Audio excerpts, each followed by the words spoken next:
When your child enters preschool or kindergarten, people start asking a lot of questions. Is your child ready? Are they on track?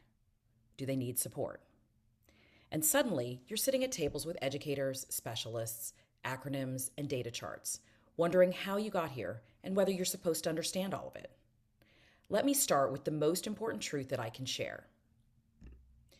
You are the expert on your child, not the district, not the principal, not the school psychologist or therapist or teacher. You.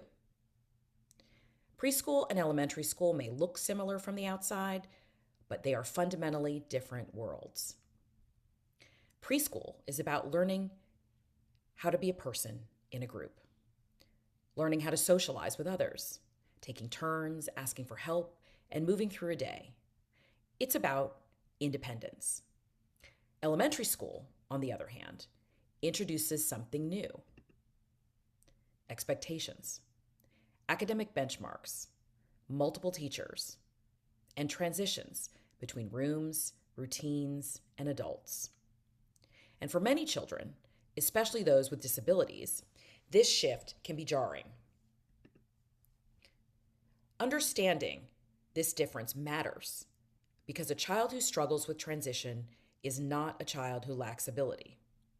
Rather, they are a child who is navigating a system that has changed overnight. One of the most powerful things that a family can do is connect with the school before the school year begins. Not when something goes wrong and not when a behavior escalates, but before. Share who your child is, not just what they struggle with. What do they love? What calms them down? What are they good at? Strengths are not a footnote. They are the roadmap to understand a child's strengths. And when schools understand a child's strengths, they can help that child navigate challenges with dignity instead of punishment. Here's something that parents rarely hear out loud. If something doesn't feel right, even if you can't explain why, pay attention to that. Pay attention to that feeling. You know your child's baseline.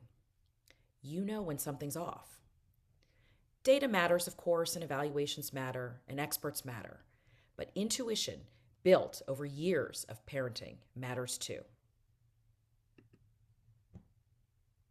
But of course, special education works best when families are not just passive recipients, but are actively engaged in the conversation. That doesn't mean being adversarial.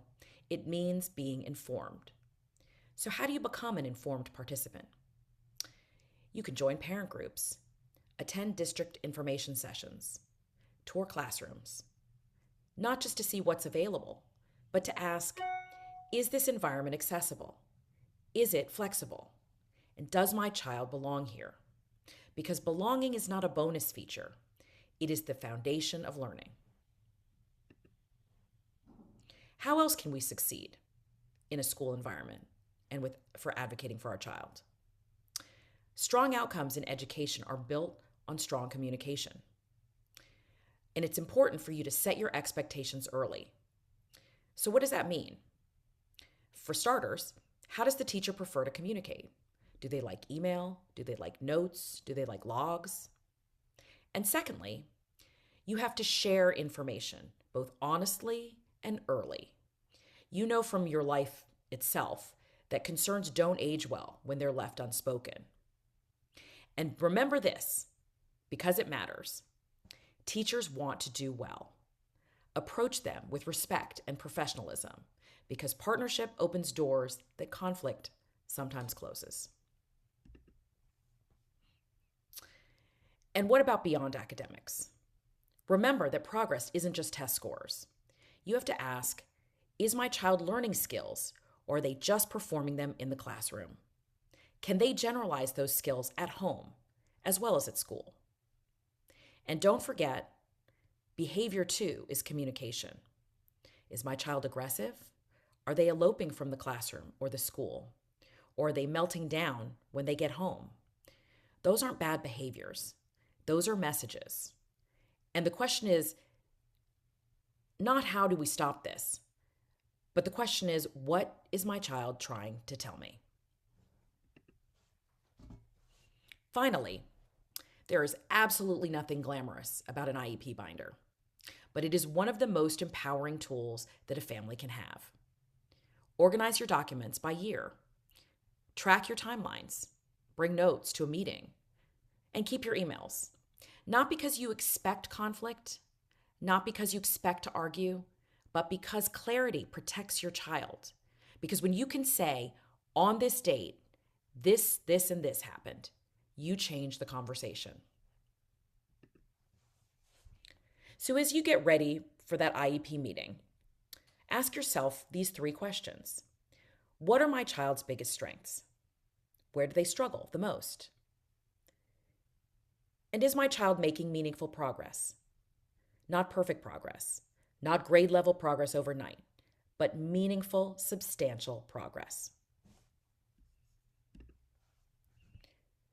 And then when you get to the meeting, you've got to keep asking those questions. If you don't understand a term, you need to stop the conversation. Don't worry about not knowing or looking stupid. Understanding is not optional. It's your right and it's your responsibility. Because if you don't ask the question, nobody else will. Here's what I want to leave you with. Your child is not a problem to be solved. They are a person to be understood.